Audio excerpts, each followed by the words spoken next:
Of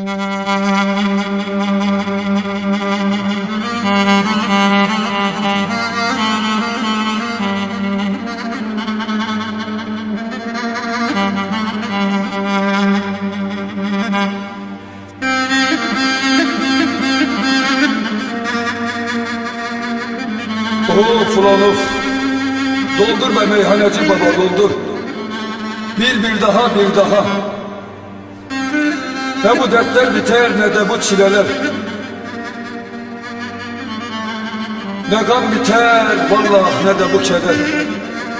Hele doldur ki üst üste içelim. İçelim de kendimizden geçelim. Böyle gelmiş, böyle gider bu dünya. İçelim de kendimizden geçelim.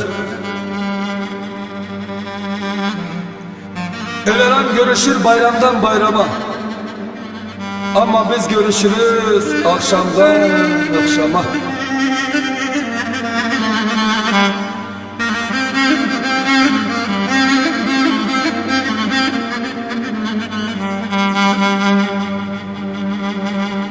Ah aman aman, yeşeriden de markovanı sevdeş. Ah sevde, ben giderken de ekinleri gövüdüm aman aman. Köyüm senden de hiç mi git yolda, yolda aldı yarıda valla gurbet ele. Verdiler aman aman.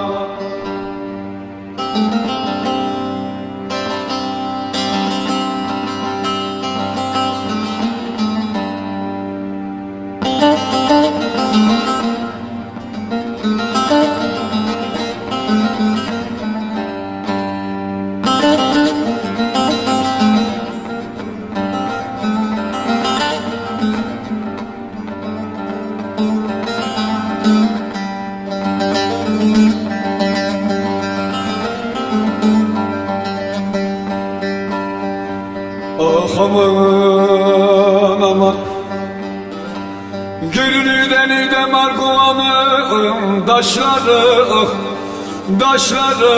ötüşüyor da garip kuşlar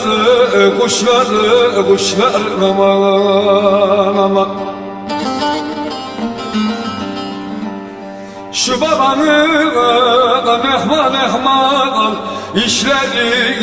işleri aldı yeride valla gurbet ele yolladı aman aman. Şu babanın ehman işleri aldı seni de gurbet ele yolladı aman aman.